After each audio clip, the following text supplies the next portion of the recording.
Hey folks, welcome back to the podcast. In today's Flashpoint, I'm catching up with Dan Bathurst at the British Firefighter Challenge 2021. Dan is a returning competitor now competing in a new age group, and he took some silverware away with him today.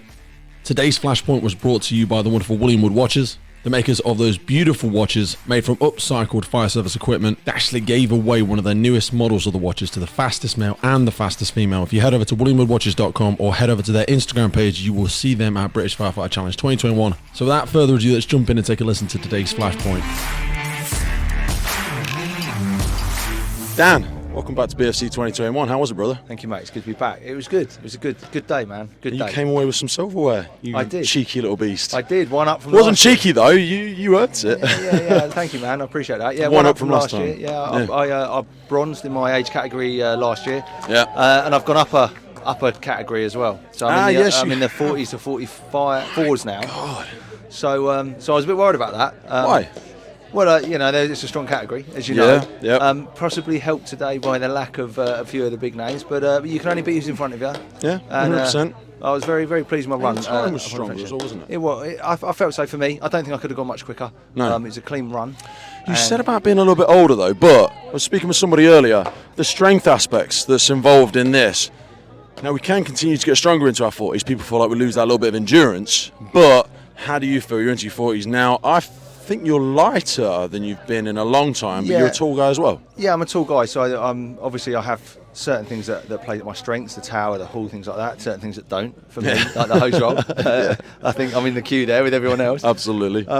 But yeah, I think for me, the strength thing is something I've never been massively strong, but it's my cardio is what I've worked a lot on as I get older. How have you worked on your cardio? I bought a rower for home. I was going to ask you about a rower, because a few people have said that. Like, oh yeah, I go out on runs. There's something about a rower, isn't it? Everything that it does for that entire rear aspect. Anything that makes you want to feel sick after being on it for 4.5 minutes is doing well. I feel like it's one of the best ones for a full body blitz as well. 100%, brother. Yeah, exactly that. For me, it was something I've had injuries. I've had knee injuries and back injuries, and it's low impact. Mm-hmm. It's something I can do throughout the winter in my garage. Yeah. No excuses now. Yeah. How do you structure your rowing?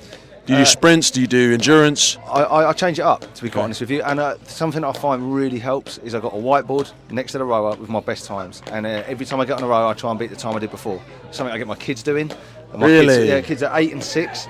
And I get them to row 100 metres. How fast can you do it? Right, beat it next time. That's all you got to do. You're only racing yourself in these sort of things. And especially during this whole pandemic, COVID craziness, how have you managed to stay motivated the whole time? Did you dip in and out? How have you kept it up? Because some people aren't here today, not because they don't want to be. They just feel like, oh, I'm not ready for it. I've not been staying in shape. Blah blah blah. How have you done it? Have you stayed motivated the whole time? Yeah. Do you know what? I'm quite a self-motivated guy. I might not be the quickest. I might not be the fastest. But it's that for me. I think it's my drive and my determination to go and train when others wouldn't, which is why I've come away with silver hopefully today. Like I say, I'm by no means the strongest, I'm by no means the quickest, but I will go and train when others won't. Well, you're not bloody far off, brother. You walked away with the silver. Yeah, no, absolutely. I train when others wouldn't. I really have got a passion for pushing myself. Yeah. And I mean what I say when I'm racing myself. As soon as I beat last year, as soon as I beat last time, I'm happy. And long may that continue. Beautiful. So we're here at the Fire Service College. What's different about being at the college? It's the first time there's no public here, but equally it's kind of like the home of the fire service. How have you found it? This is my first time here. Is it really? Almost 21 years in the job. It's my first time here. Crikey. But there was something special about being here that I think with Watford in a high street and that, it's a lot easier to get crowds and that. But anyone that was here and made the effort to come here, and I think that showed. And it, like you say, there's a lot of people here that wanted to be here, that have pushed themselves to be here, and the brotherhood and that it helps, doesn't it? I think. Yeah. And having a smaller competition with people that really want to be here, I don't think it's affected it. I'll be honest with you. It still feels the same. And like I said at the start, it's good to be back. Are you doing the relay tomorrow? Oh yes. Magic. Yeah. What's the team looking like? What run are you doing? How are we spilling it up? I'll be on the dummy tomorrow. You're on the dummy? I'm the dummy man. At least I think that's what they meant when they called me a dummy. Yeah, I know, that makes a backhanded compliment. The dummy is 70 kilos. Yeah. Now, I was speaking with a few athletes. 70 kilos is only like 11 stone. Should we be making them heavier? Are they good as they are? The average UK person? What's your feelings about it? Do you know what? I actually did some research into this at station. Okay. I found the average British male is 84 kilos. I think I'm correct in saying that. Kilos. I'm sure. Yeah, 100%. And I did a business case 13, at station. 14 stone? Yeah, just around about that. I did a business case to my station commander and got 2 80-kilo dummies. The rest of the lads weren't too thankful, but I think we should train for the worst. Realistic. Train hard, win easy. How heavy are you?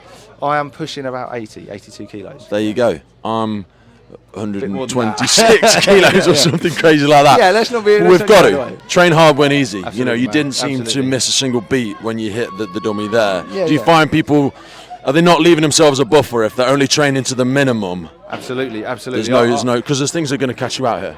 Absolutely. I think there's a few first timers here today, and I think they will go and train differently. I know I did off the back of my first time. Okay.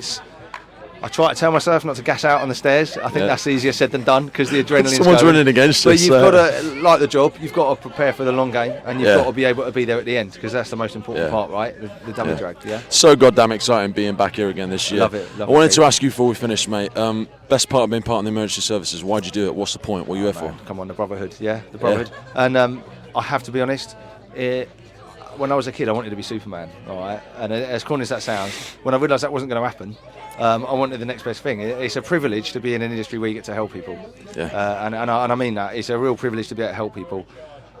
Mate, you're so right. There's such a massive... We get paid to do that. We get paid to do it. There's such a straight connection between what we do and the tangible result. Like I always say, people need to deliver the post, people need to work at Tesco's, but at the end of the day, we do something. You get an opportunity every single day to make a massive difference. Absolutely, and that is ultimately why I do it.